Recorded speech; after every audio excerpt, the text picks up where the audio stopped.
You're watching KLTX, Channel 15, serving the city of Lufkin.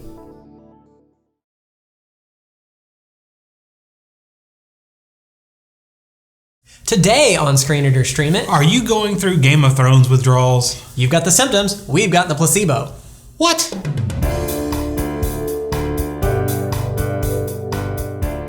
So, years ago, when I was just a wee lad, I sat down to watch some television, and I saw an advertisement for this high fantasy show. And I know nothing about it, had never heard of it before, but it involved swords and what looked like possibly sorcery, maybe some dragons and evil things were afoot. And I thought, this is right up my alley. And I made sure that I was there for the first episode. And it had a name. It was a weird name. What was that? It was was it about the people playing with chairs? Like musical chairs? Yeah, so something like that in the title. Except they occasionally stab someone. Yes. Almost like a game. A game. It was a game of chairs. No. Chair game? No, that wasn't it. Chair. No, it was a fancy chair. Fancy chair. It was a fancy chair. Like a chaise lounge? Possibly. Or like a sofa? A game of sofas? Game of sofas. I do believe that was it. Game of sofas. I'm glad you're here to help me out when these things go wrong. But it really changed the landscape of television because, Hollywood or movie studios or television studios, in this case, it was HBO, won't make anything, they don't really want to go out on a limb. But as soon as someone makes something that is a outstanding success, then the floodgates are open and everybody wants one. They all want a piece of that, yep. And unfortunately, Game of Thrones did eventually kind of fold under its own weight and crumble to dust, and we had the last few seasons that were... Well, I think it was an ironic thing, because like so many of the characters got outwitted, backstabbed, and betrayed, they did the same to their audience in the end. I kid, I enjoyed the show. A joke. But when Game of Thrones ended, it seemed like everyone, not just HBO. So, down from Amazon Prime to Netflix to Hulu, and even the NBC and CBS all went to search for their Game of Thrones. Mm-hmm. And there's all kinds of now fantasy, low fantasy, high fantasy, sci-fi, horror fantasy shows coming out of the near future, and some of them look really interesting, have the possibility of being great and really being the next Game of Thrones. But right now, there are some options available out there for people. Mm-hmm. So if someone just needs that fantasy television fix, what are some streaming options that we have available right now? Well, there's several. If you don't have a preference which one we start with, I would suggest we go with The Dark Crystal, kind of a remake, reboot, or a sequel. It's a prequel. Prequel! Well, that explains a lot. See, I've been all over the place on it, kind of confused as to where I was, so I'm just trying to take it for what it is. And we had to Google it, because I actually asked aloud as we were watching. I was like, is this a prequel? Is this a sequel? Is this, what is this? Or is it a reboot? And so, it's interesting. It has high praise from critics, and I have all kinds of problems with it. I understand. I love the puppetry. I really do. And I for some reason just assumed it was going to be a big CGI mess, which there's a little CGI mess in some episodes more than others. But I'm really amazed by the puppetry. I do have to say I like that aspect of it. Well, one of the things that I don't like about the show is not necessarily puppetry. I love the puppetry, and I love the original Dark Crystal movie that came out in the 80s, which I know I thought everyone loved it because it came out when I was 6, 7, 8 years old. And when you're 6, 7, 8 years old and something comes out in the movies and you love it, you just assume everyone else loves it too. I fell asleep. Yeah, and I didn't know other people didn't love this thing. And I realized one of the problems with the show later on in life, or the movie later on in life, was not the puppets, because visually it's amazing, and that's what I loved, was the visuals that were in the show. Sure. But there's not a whole lot of story there, and I'm sure some people that love it are going to be mad and go, oh no, it's this great epic thing, but really it's not. It just doesn't grab you and pull you in, and like you said, you fell asleep on it. But I was real sleepy. But one of my problems with the show is actually the puppetry. Or not necessarily the puppetry itself. it's one set of puppetry, and it's the Gelflings. And which is the centerpiece of the show, so that's a problem. Well, so in the original movie, when it came out, there were only 2 Gelflings left, and so there were only 2 of them, and it kind of cut between the Mystics and the Skeksis and the Gelflings, and so they were in the show, and then you had Augur and her, so they were really the main characters, but they weren't on screen the entire time. And this Dark Crystal prequel is basically all about the Gelflings, and it's following the Gelflings. And I couldn't figure it out, and I think I finally put my finger on why I don't like them, and I think it's the Uncanny Valley. Because, you can have something that looks 100% real, so CGI. If you can make something and it looks like it belongs in the world and it fits, then I will never know it's CGI, and I'm fine with it. Right. You can also CGI in something ridiculous and preposterous, and I'm perfectly fine with it. It's when you try to make something that looks, realistic, and it's just slightly off a little bit, that your brain cannot handle it, and it's off-putting to you. Well, so they're Muppets for, for a term, But so the Skeksis are these giant carrion bird things. Right. And they're walking around and speaking, and so there's no problem. My brain has no problem with a giant walking around bird. The Podlings, no problem because they don't look human. And I have no frame of reference for what they're supposed to be or what they look like. Okay. But the Gelflings have skin tone and features, and they look like mini humans. Now they've got little, exaggerated features. So it almost makes them simultaneously 2 and not human enough. So they fit in that uncanny valley where, my brain keeps telling me stuff. The puppetry on them should be better, and I don't think it's that the puppetry is not good. It's that it's not perfect. So when they speak, and the fact that their mouth doesn't form, the syllables, right? It draws my eye to it every time, and it just looks like something flapping. Where you take Kermit or Foxy or something, and it is literally just something flapping, and I have no problem with it. Right, but you accept it because they're creatures or animals, and it's and I don't have a problem with that. But so the Gelflings just, I don't know, they kind of creep me out a little bit, but not in a it's not like I'm skin crawling creep out. It's what's wrong with these guys every time I see them? That may be a really good explanation for something I had noticed that I've seen 4 episodes now, and there's something just not right. I'm not excited to watch the next one, and there have been some crazy twists and turns that normally I'd be like, oh my gosh, that's crazy. Yeah. But it's almost like I have some kind of failure to empathize with the Gelflings. Right, and or with any of the characters really, but specifically with them because it's mostly about them. And I don't know what it was. I couldn't put my finger on it, but what you just said makes me think maybe that's my issue. It's that same thing. Well, the only character I really like is the podling that thinks he's a paladin with the spoon. He's great. I do like him. But again, he's a podling, and they don't look human, even though they don't have the fuzzy Muppet skin. They have what looks like would be, realistic skin, but their facial features are not human at all, and so I have no problem with them. All right, my second problem is the fact that it's a prequel. And as soon as we Googled it and it went, oh, it's a prequel, my enjoyment of the show went down greatly. Because it is a prequel, I know where it's going. And if they change where it's supposed to be going so that I don't already know how the ending is going to be, then I'm going to be disappointed that they changed something I cared about from my childhood. If it does go exactly where it should end up at, then there's no excitement, nothing to look forward to because I already knew that was going to happen.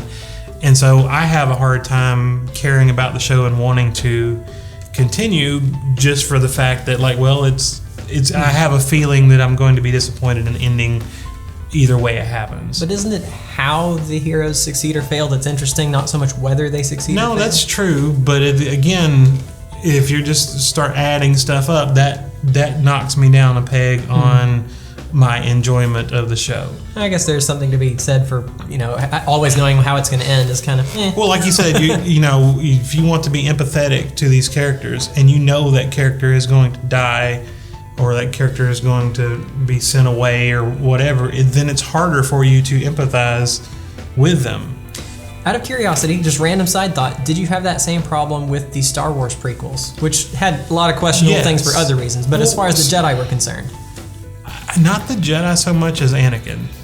Oh, okay. Because Anakin's going to be Darth Vader. Like the entire time I keep waiting for, what happens to him? Which, again, it's neat to see, it would have been neat to see. It had such promise. How he turned into Vader. But at the same time, they're showing you this kid, and they're like, isn't he cute? And you're like, yeah, but he's going to be Darth Vader. And that hurt my empathy for that kid, and you're supposed to feel sorry for him because, his mom, but it Which was sad. It was, but again... Although I called that scene, like, as it was unfolding, I'm like, he's going to kill them all. Yep. Anyway, sorry, we digressed there a little. Well, and then, so I have a problem with, like I said, the puppetry on the Gelflings. Yeah. I almost wish they just had a different design, and I know they can't do that because it's based on the other ones, so they have to look like that. They also look very similar. Like, they changed the hair color on the Gelflings. But More than once, I have not known who's talking. And then 3 minutes into this conversation, that's who this is. Okay. Well, and if you think about it, like if you watch Sesame Street or the Muppets, there's a reason every one of them is a different wild color with a different hair texture. Yep. And it's not because, wouldn't it be fun to have a bunch of bright colors on the screen? It's because, not being human faces, we have a harder time differentiating them. That's the reason, anime characters have wild, different colored hair, is it makes it easy to go, that's so-and-so, that's so-and-so. Which plus in a wide shot, too, it makes them easier to tell who's who when they're this big. So in the Dark Crystal, you end up with, and there's I think it's 5 different races of Gelflings, and they have slightly different, skin tone and hair color. Which I can tell the races apart. Right. But then among the races, they all have the same skin tone and the same hair color and kind of the same facial features. Although I think I just caught on to something they're doing now, because that's another problem I had. They've got 12 storylines all going in different directions, which that's the Game of Thrones. That can work. I'm not saying it can't. I'm just saying in this case, I don't feel like it is. Because I'm not invested in any one of them quite enough to just be super excited to see what happens next. Right. I mean, the princess lady, I'm kind of interested in what's going on with her. And the one from Underground, I like her too, but Deet, I like her. There are some characters you definitely like more than others. But I think what they're going to do is bring all of those that are different races together, so it's easy to tell them apart. That's actually kind of clever. Okay, I'll give you 1 point for that. But again, that's the Game of Thrones thing, right? That's what Game of Thrones did. Sure. But they also did it better than probably anyone's ever done, that multiple storyline and not tie it all together, but at least a multiple storyline thing. Yeah. Because when Game of Thrones came out, you cared about all those characters or hated the character. You had an emotional investment. You had a reaction. And I don't think in the Dark Crystal I have that emotional attachment to all of them. Yeah. Something else that kind of put me off about it was the CGI. Oh, yeah. And I think specifically, I believe it was the second episode when it had the carriage and the wide shots and stuff. Yeah. In the third episode, I didn't notice it near as much because it was much more personal and close up. And so I'm sure there was CGI in there on a bunch of things, but it didn't stand out. And one of the great things about Jim Henson, is the fact that it's all practical effects. And I know they did things that they're just probably wouldn't have looked practical or were impractical to be practical. Right, it would have been too hard to build. But at the same time, when they threw the CGI in there, it was just kind of CGI. Yeah. And it just the tongues on the Skeksis. If those aren't CGI, then that's terrible. Whatever they did, they need to stop that. I don't know. That never bothered me till you pointed it out, and then I looked, but it still doesn't bother me. Really? So I don't know. It's just so weird that it moves and it's liquid and fluid, and everything else is so rigid, and the tongues are so fluid, and it just. I don't know, that bothers me. Well, I have a final thought, and that's that I don't know what this audience is supposed to be for this show. That was my other complaint. Is it for kids? Is it for adults? I don't know, because it goes between somebody literally, I guess this is much of a spoiler, literally getting tortured and their eyeball eaten out by this bug. That's not okay for kids. Oh, we've killed our characters. And killed off characters, yeah. apparently, and it's oh my gosh. And then snot and fart jokes. Right. So I'm not sure. I mean, you'd think I would be the audience for this, because that sounds like it's right up my alley. It's kid friendly enough that I'm not mad, and it's also got the juvenile humor, but I don't know how to take it. So I felt that the movie was for kids, even if it wasn't supposed to be. I felt when it came out that it was puppet, so it was for kids. Right. But I felt like it had a lot of dark elements to it. Mm-hmm. But I was okay with that. And being in the 80s, all kinds of I mean, look at the Goonies or anything. True, There's all kinds of dark elements, and that's fine. Let's scare the kids a little bit. It doesn't hurt you to be scared a little bit. But this, it does, and it flip-flops drastically. Mm-hmm. So if you're someone who's going to enjoy the darker elements, then you're not going to enjoy the lighter elements, because it's just super dark and super mean, and then all of a sudden it's super silly and stupid, and like you said, it's, fart jokes followed by murder, and it just doesn't... Maybe we're just in the wrong phase of life for this show. I don't know, I really want to like puppets. Well, I'm going to give it a try. I like it enough to keep watching, so... I know better than to give up after 3 episodes. And I did like the 3rd episode better. That's as far as I got. But the first one was second one I was like, ooh, and then the 3rd one was a little better. But yeah. Well, I agree with that. It seems to be better as you keep going, so... Next, got... Carnival Row. Carnival Row. So, speaking of dark brooding, and this one, though, definitely not for kids. Oh, yeah. Up front, there was some smut coming out of there, which kind of surprised me. I'm like, whoa, okay. Definitely Game of Thrones light there. Well, and there was monsters and murder and blood and gore, and it went hardcore. And not a little, it was proper gore. Oh, yeah. I think there was evisceration. There was a literal evisceration, which, whew, And if you haven't seen, at least the trailer for Carnival Row, it's got fairies and kobolds and sheep people-y things that I don't know what the name of them are. And like satyrs and... there's the satyr, which they don't call them satyrs. I swear I saw a centaur. Yes, there were definitely centaurs in there somewhere. And Legolas, of course. Constable Legolas, yes. Yeah, Constable. So Carnival Row I have enjoyed much more up to this point. It is definitely, like you said, for adults. Yeah. It scares me a little bit because I don't know. So the basic story is all the fae folk, and all the fairies and the centaurs and stuff are basically refugees in the city, and most of them are serving as indentured servants, and they're looked down as second-class people to the humans. And it follows 2 characters. One of them is a fairy, played by Cara Delevingne. If I probably murdered that, but Orlando Bloom on the other side, who is a human, and they at one time had a romantic relationship, and then something happened, and they're not romantically linked anymore.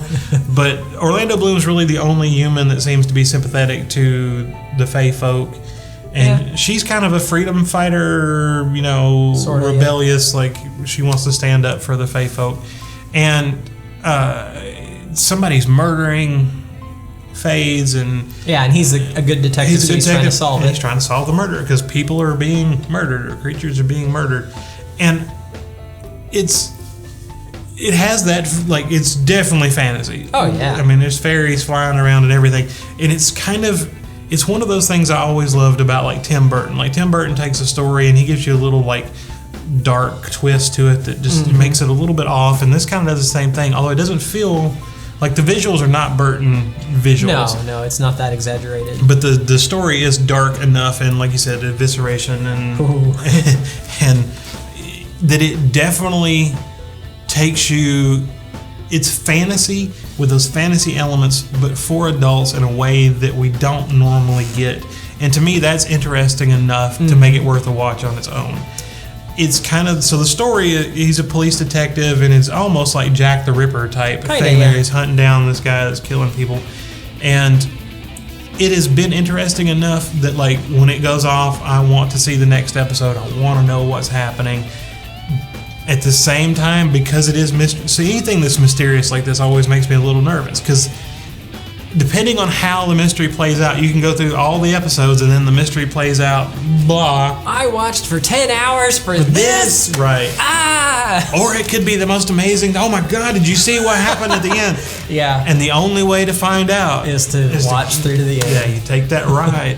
And so it's a little bit scary, but I definitely think, which Dark Crystal's Netflix, this is Amazon Prime, and I definitely think this one is worth a watch, or free trial or preview or whatever, to at least give it a shot, especially if you're a fantasy fan. I don't think it has quite it doesn't have the scope and grandeur that... It's not sword and sandal, but it's definitely got a lot of those elements to it that make it fun, and the art direction is amazing. Oh, I love the town they're in. It's kind of an 1800s sort of feel like 1800s London is kind of the vibe. Victorian-y, steampunky kind of world. Actually, steampunk's a really good word for it. Though a little lesser on the technology, but I'm sure there's going to be some like fairy technology or something that ends up this pops up somewhere somehow. But it doesn't do I don't think the scope is Game of Thrones level, like world building and all that. It pretty much takes place in a town and on a couple of streets in the town so far. And there's several different characters, but there's really two main characters we're following.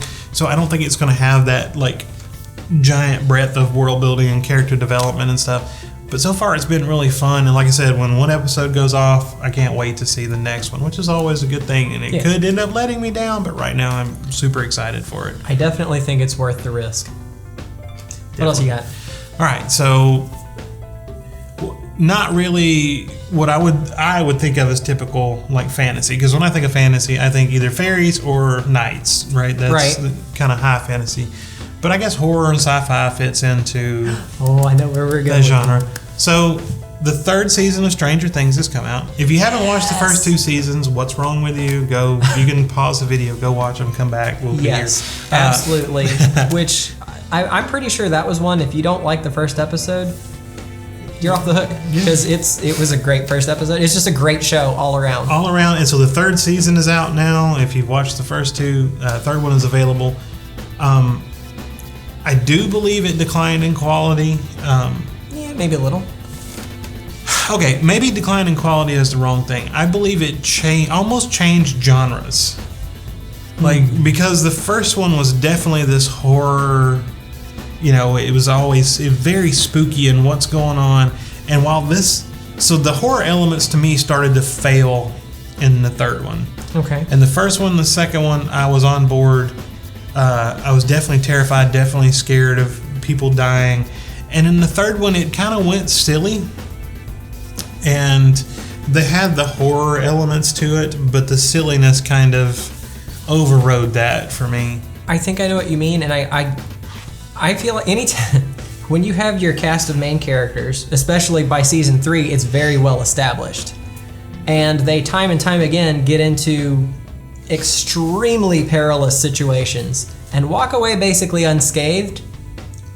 That lowers the tension for me, because I don't believe they're in danger. Even when it looks like they should be, I don't believe it anymore.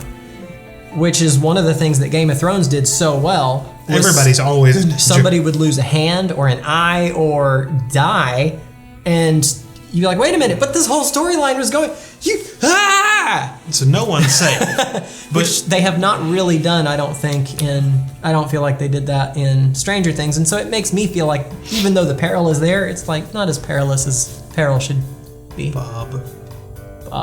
Oh. Season 2. So I feel like 11 is overpowered, and I think that takes away some of the scariness, because she can pretty much do anything she wants to. Yeah. It also kind of makes the other characters irrelevant, because she's so strong. She doesn't need, she needs the emotional support or whatever, but she doesn't really need the physical. But she had boy trouble this time. Oh, I know. But that's what I'm saying, though. So it felt to me like the show shifted from this, tension-filled horror thing. I mean, we've got Russians and we've got secrets and all this. We did have Russians, and I loved that. I loved the Russians. So I did not hate the season by any means. I loved it, had an absolute great time with it, but a bunch of people are like angry at it, and it's the worst season ever. And I think it's because if you go in expecting the same thing as you do in 1 and 2, it's not the same thing. And I just want to say, if I could have a Dustin and Steve like spinoff with just them goofing around, I would have so much fun, because the sailor, the ice cream shop with the sailor suits and the, I liked their Freedom Banana Split. The ship. Yeah, the ship. But they were hilarious, and one of the things the show always had going for it was the likability of the cast, and it's still there. Like, I still like the original kids. I still like Hopper. I still like. I can't remember Winona Ryder's character, the mom. I still like Mike's mom, or was it Mike? I don't remember. Will's mom. Sorry, wrong kid. So I still like. I love those characters, and they're fun. And you know what? They're, for the most part, they're good people. They're nice people. This season, some of them started to turn into jerks. A little bit, yeah. And that kind of took, mostly on the younger kids. Steve started off as a jerk, ended up much nicer. Hopper can act like a jerk, but you can tell he really cares. Winona Ryder character, again, I can't remember the character's name, but she's just driven. She's driven. So driven she pushes people away. Right. So they all have some kind of, character flaw there. Yeah. But you like them. You understand them. They are normal people. Like they're not, except for 11, they're not, beyond the realm of, oh, that's the dude in the house next door or the guy down the street or those are the kids. And to me, that always endeared them to me. Now, the new characters that come in, the more characters that get, the more over the top they seem to be and cartoony they seem to be. And I think that added to the comedic elements of the season, but I think that also detracted from like the likability of the new characters. Yeah. But I still love I almost wish they would just thin it down. Like I know, we got a new season, we need more characters and more like a culling. So you need a Game of Thrones level, just an event. That would be bad. But definitely season 4, however it plays out, whenever Will's mom sounds like she's crazy, listen to her. She's been right 1, 2, 3 times in a row. You people should take her word for gospel by now. I love the fact we live in a world where dark demon things come from underground and no one believes you like 3 times later. What is that? So I don't know. Crazy Russians are here. Whatever. Well, that is all our time. Thank you so much for watching Screen Editor Stream It. And remember, don't take your kids to the movies on Tuesday nights because that's when we go.